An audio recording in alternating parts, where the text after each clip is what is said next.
Thank you, Madam President. I'd like to start by thanking my colleague from Wyoming and my colleague from Iowa for their comments about where we are as a country 100 days into the Biden administration. It's been discouraging that we haven't seen more bipartisan work. And with regard to the border, having been down there a couple of weeks ago, particularly discouraging that we can't come up with a bipartisan solution that deals with the obvious crisis on the border. Of course, it's a crisis. Everybody knows that, including the Biden administration. The question is, what are we going to do about it? And some of us have laid out some proposals that we think would be very sensible, that could be done on a bipartisan basis, and yet we are not getting the kind of cooperation from the White House or the other side of the aisle, frankly, with regard to dealing with a clear crisis. In my time here in Congress, I've tried to work to bring Republicans and Democrats together on issues. I think that's the best thing for our country. I think you get actually better legislation if you have input from both sides. And I think you also have more sustainable legislation. If you don't work in a bipartisan way, what happens when there's a 50-50 Senate, as there is now, and where the vice president can supply the tie vote, and if you do things on the basis of reconciliation or getting rid of the filibuster, which is what the Democratic majority apparently would like to do, you end up lurching back and forth, don't you? So you pass Democrat legislation, and then when Republicans take over Republican legislation, we should be focusing on American legislation. In my office, we've had some success with this bipartisan approach. 68 of my bills were signed into law by President Obama. 82 of my bills were signed into law by President Trump on important issues like the addiction crisis, job creation, natural resource protection. So it can be done. And President Biden knows that. He served here in the Senate. In fact, he took pride in coming together with Republicans and Democrats to actually have agreements on some of these tough issues. And although I didn't vote for him, because I thought that President Trump had better policy ideas, coming into this new administration, I was hopeful that President Biden would govern as he had campaigned.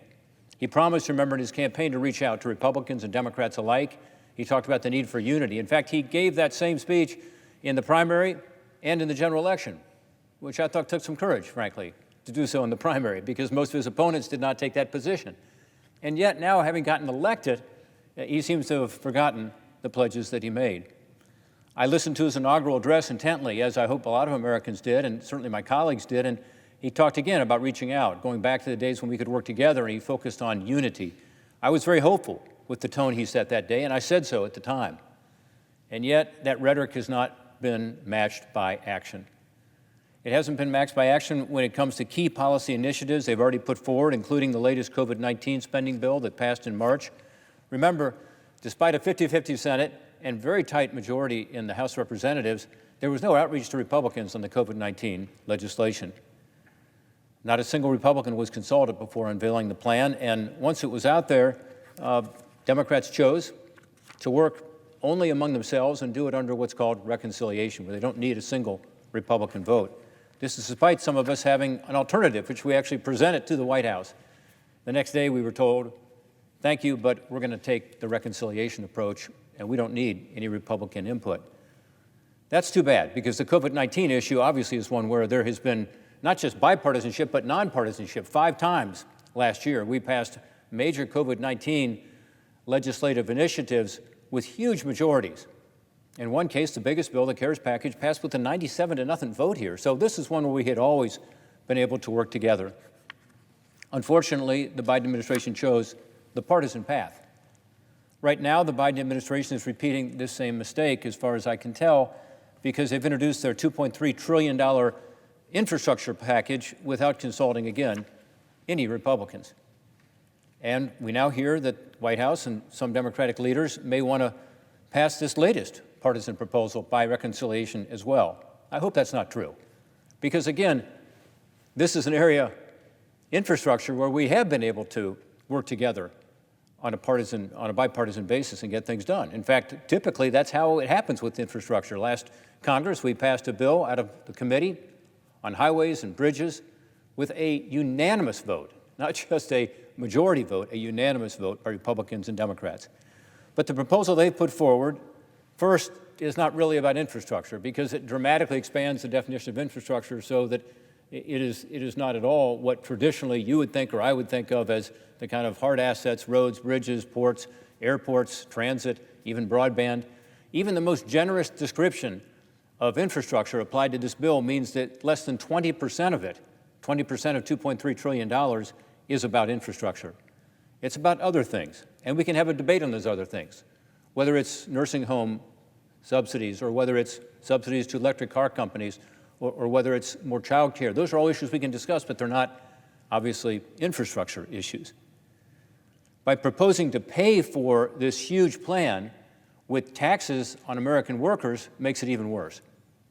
So the $2.3 trillion plan is not mostly infrastructure, 80% is not, but then the taxes that would apply to America and to American workers would be devastating, making us non-competitive in the global economy again after finally we were getting our act together. And in 2018 and 2019, we saw a big increase in our economy, large increases in terms of employment, but also wages were going up, the lowest poverty rate in the history of our country, going back to the 1950s, partly because we were putting in place policies that made sense in terms of tax reform to create more incentives to invest and bring jobs here to this country.